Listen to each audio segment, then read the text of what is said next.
Salve galera! Tá começando mais um episódio do Frequência Periférica, um espaço criado para discutir cultura, sociedade, música e tudo aquilo que impacta diretamente a vida das pessoas nas quebradas do Brasil.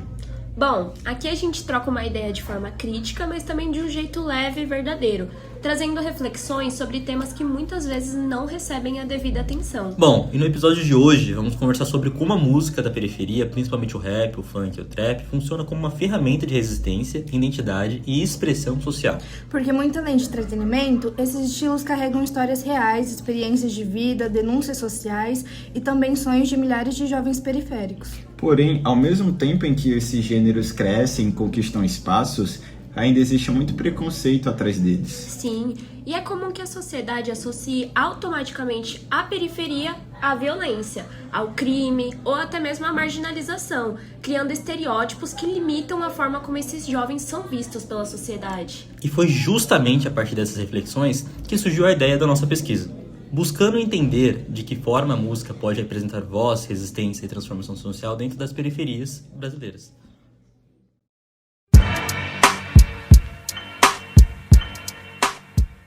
Quando a gente fala sobre música periférica, a gente não tá falando só de entretenimento. A música sempre foi uma das principais formas da periferia contar sua própria história. E é através do rap, do funk e do trap que muitos jovens conseguem falar sobre violência, desigualdade, racismo, dificuldades e também sobre seus sonhos e superação. E isso é muito importante, porque muitas vezes essas realidades não aparecem em outros espaços. A música, ela acaba funcionando como uma voz de quem normalmente não é ouvido pela sociedade. Só que, mesmo sendo arte e expressão cultural, esses estilos ainda sofrem muito preconceito. Tem gente que escuta funk ou rap e automaticamente associa a criminalidade, a bagunça ou a falta de futuro. E aí entra um ponto importante. O problema não está só na música em si, o problema está no preconceito social que existe contra quem vive na periferia. E muitas das vezes a sociedade julga primeiro a origem da pessoa antes mesmo de ouvir o que ela tem a dizer. Bom, é exatamente isso. E acaba criando uma visão muito limitada sobre a cultura periférica, como se ela não pudesse produzir a arte, conhecimento ou a reflexão.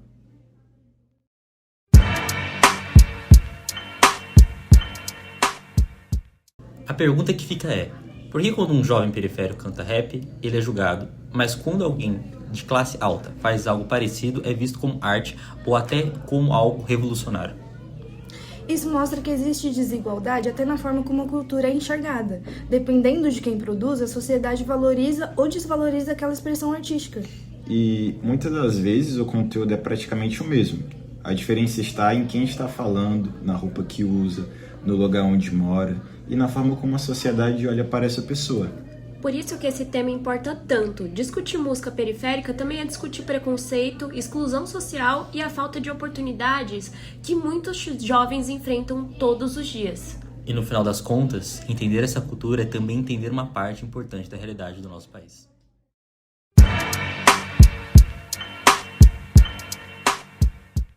Bom, falando um pouco sobre a história do rap, ele surgiu nas periferias de Nova York nos anos 70, mas rapidamente ele se tornou a voz de quem nunca esteve no microfone. Ele chegou ao Brasil nas décadas de 80 e 90 e entrou aqui num terreno fértil, porque as histórias de quem vivia nas margens das grandes cidades precisavam ser contadas. E o rap contou. Desde o começo, ele foi mais do que música, foi uma ferramenta de denúncia social. Ele fala da realidade das ruas sem filtro, sem esconder o que dói. Nas letras, a violência não é estética, é relato.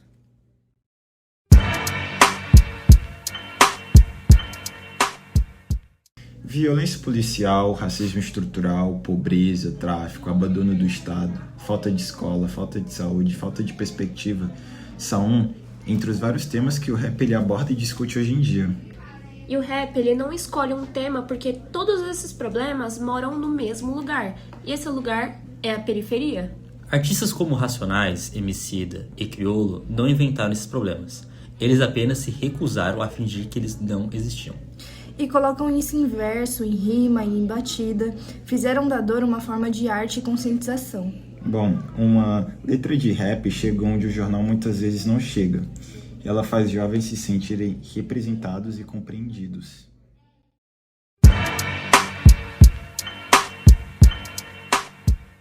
Mas o rap sempre foi alvo de críticas.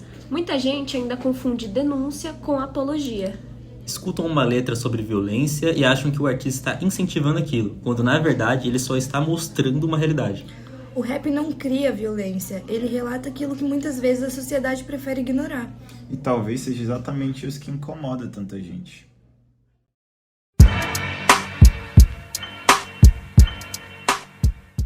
Bom, quando a gente fala sobre cultura periférica no Brasil, é impossível não falar do funk. O gênero se tornou muito mais do que música, virou símbolo de identidade, resistência e expressão social.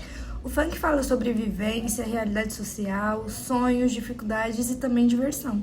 E o impacto dele vai muito além das músicas, ele influencia dança, moda, linguagem e até comportamento. Inclusive, várias tendências que hoje fazem sucesso na internet começam dentro das comunidades.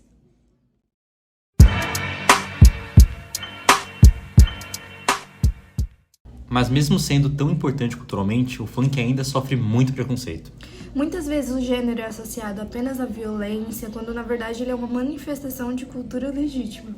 Esse preconceito também está ligado à origem do funk, já que tudo que vem da periferia costuma ser mais criticado. Mesmo assim, o funk continua crescendo, criando oportunidades e representando milhões de pessoas.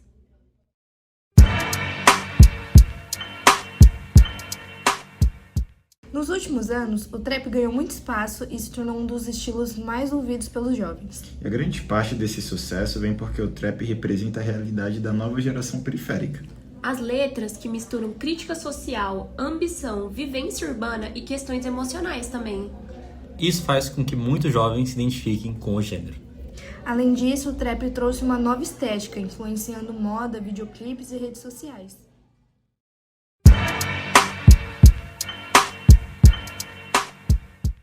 E outro ponto importante é também entender como a internet ajudou no crescimento do trap.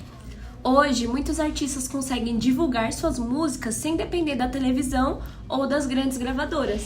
As plataformas digitais acabaram democratizando um pouco mais o acesso à música. Isso mostra como a periferia continua criando cultura, inovação e tendência.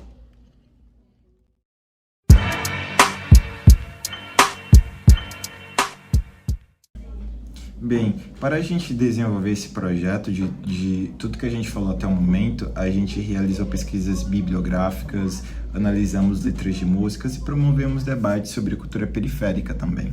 Também buscamos entender como a música funciona como uma ferramenta de expressão dentro das periferias. Utilizamos exemplos de artistas e músicas que retratam desigualdade, preconceito e superação. E durante o processo, percebemos que a música periférica fala sobre identidade, memória, resistência e sobrevivência.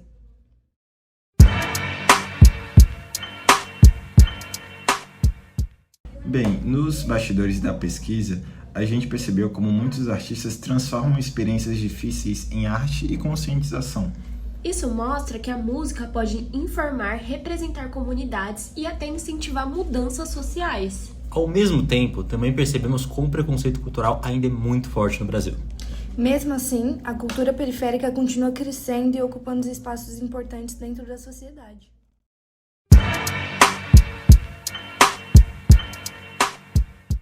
Depois de toda essa pesquisa, fica claro que a música periférica vai muito além do entretenimento.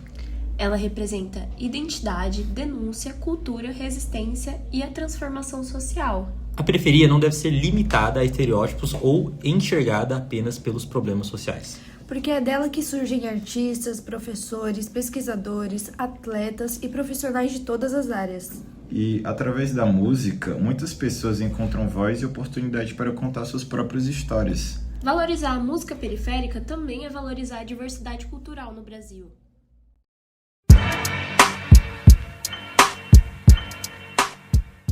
E chegamos ao fim do nosso podcast. E esperamos que essa conversa tenha ajudado você a refletir sobre a importância da cultura periférica.